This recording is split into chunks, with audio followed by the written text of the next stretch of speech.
If you only win 25% of your trades, it means you'll lose 75% of the time. And now the math changes drastically. If you're winning 50%, the chance of you losing 10 in a row is 1 in 1,000.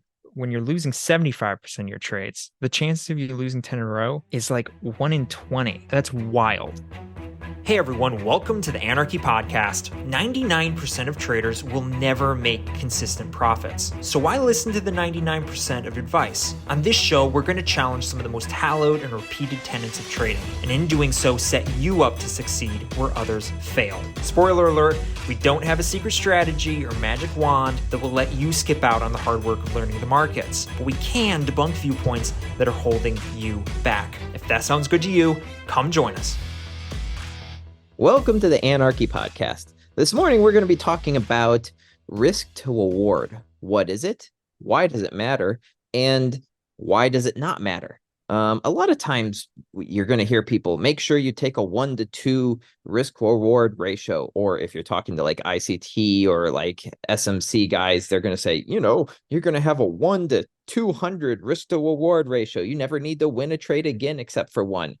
Again, a lot of this is overhyped. And today we're going to discuss why. And in order to help us understand that, I've brought my math wizard Levi, of course, along with me for the ride, and he's way better at math than I am. So welcome to the show, Levi. Thank you, Jordan. Good morning. Good morning. For you, I guess it's not good morning for me. Yeah, risk to reward is again one of those things, like you mentioned, that gets hyped up as something really, really important. And I think a lot of new traders get the wrong idea about it, get the wrong idea about what's important about it, and don't know, like, there's certain things that are important about it that, and we'll discuss them, specifically when it comes down to just psychology and managing your risk.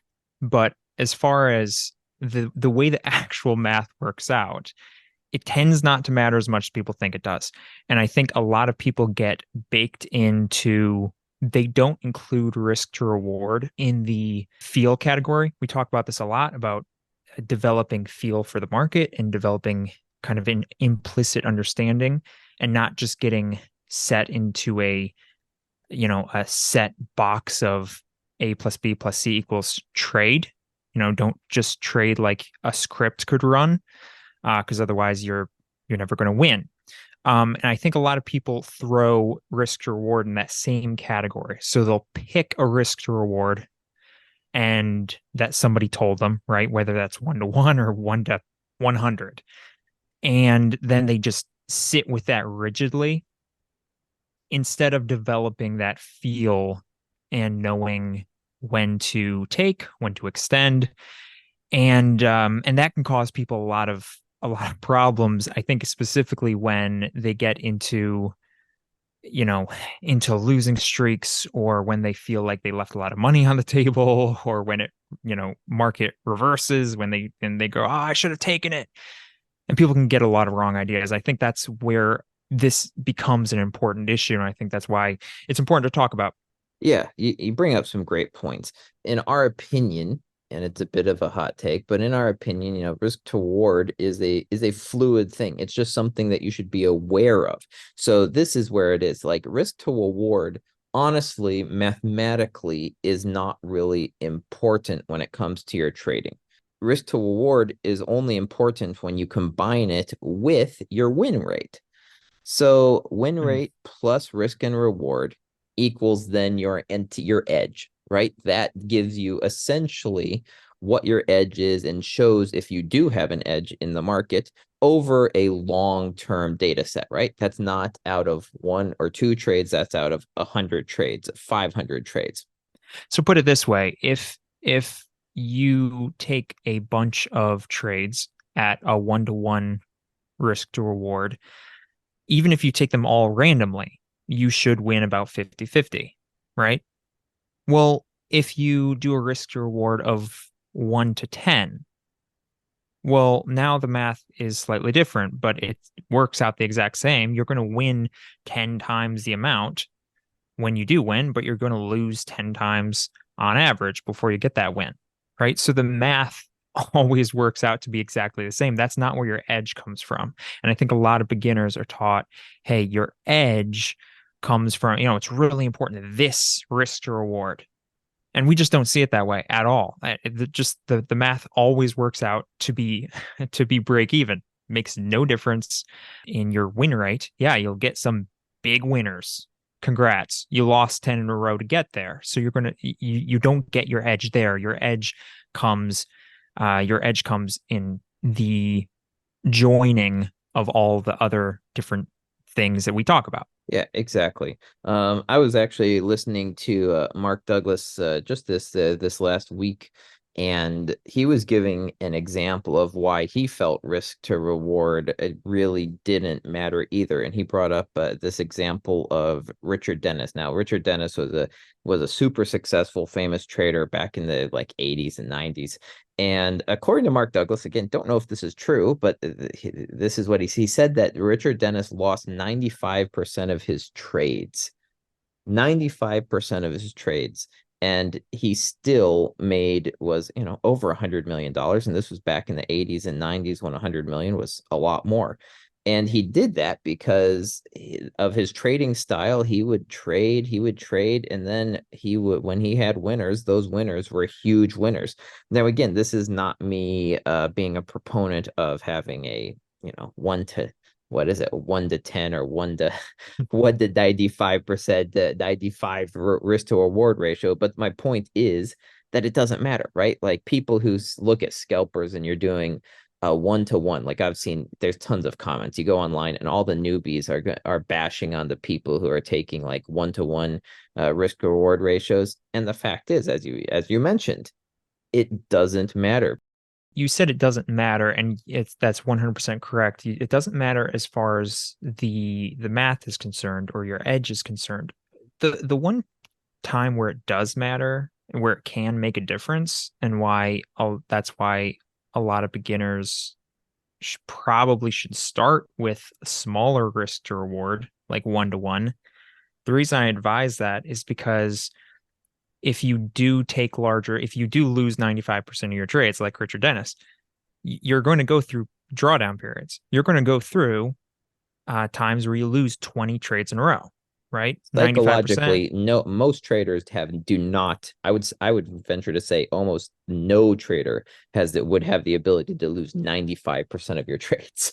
Yeah, it's much more difficult, right? Like you have to be a dead person, which is, hey, if that's you, if you've got some strong, crazy strong psyche and you can lose 20 trades in a row and it doesn't affect you, go right ahead, right? I mean, we're not one to bash here. The math ends up working out pretty much exactly the same, but just understand you're going to have much longer losing periods, and it might very well affect your trading.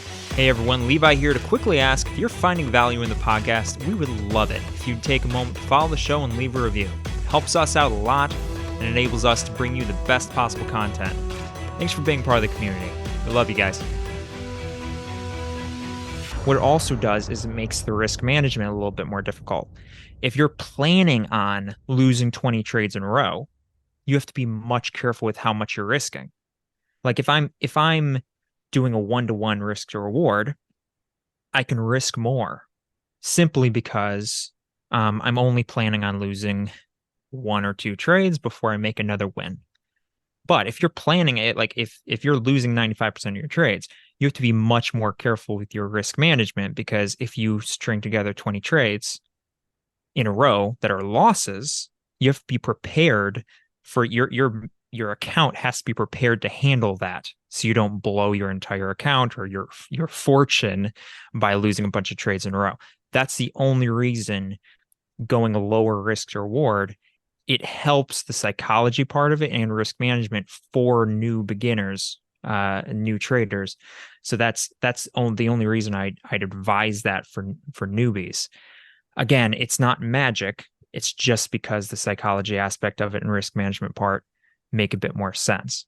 Yeah, and I thought you brought up an interesting comment there, and maybe you can correct me if I'm wrong on this, but I was thinking, so if on average, let's say your win rate on average is with your whatever your risk reward, let's say you always trade with, let's say hypothetically a 1 to 4, and your win rate is, let's say, 35, 40%. Like that's a really good edge when you do the math combining those Yeah, it's two. huge. But what does that do? Like, let's say you're trading prop firms and you can only have a maximum drawdown of 10%. What would you be needing to risk per trade? Because that changes. Like, let's say if I'm just trading like a 1-to-1, I need just slightly more than 50%. Like, if you do the math, the chances of you losing 10 trades in a row with that math is about 1 in 1,000. So 1 in 1,000 times, like, so once a year, once or twice, Hmm. once every 2 years, you're going to blow that account. But if you're doing a 1-to-4, let's say, and you only win 30 or 40% of the time, would the math change for that? So I just did the quick math while you were talking. If you only win 1.25, like 25% of your trades, if you only win 25% of your trades, it means you'll lose 75% of the time. And now the math changes drastically. So it goes from if you're winning 50%, the chance of you losing 10 in a row is 1 in 1,000. When you're losing 75% of your trades, the chance of you losing 10 in a row is like 1 in 20. That's wild. It's a Yeah, that's wild crazy. difference. So you just have to, yeah, that's a great point. So you have to be prepared for that. Like you have to be prepared to get unlucky, and or otherwise you're just rolling the dice until one time you are unlucky and you blow your account.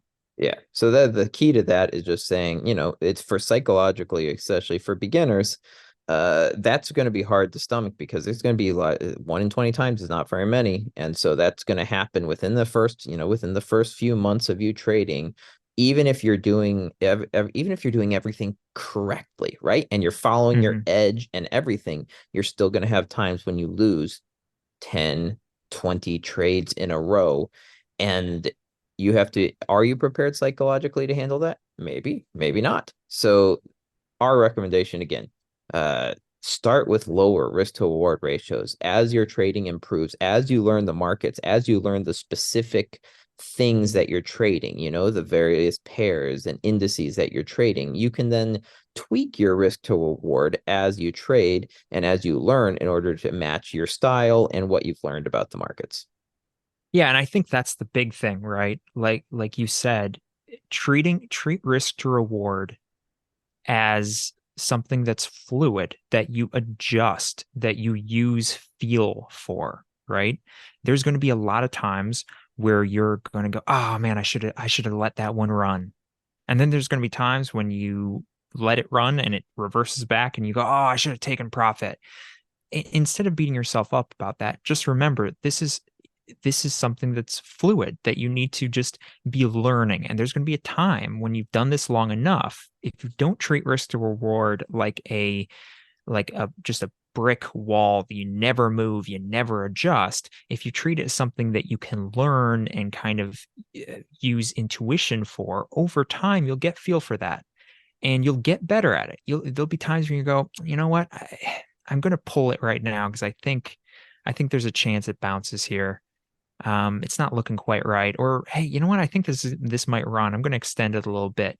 Uh, Developing that feel is really important.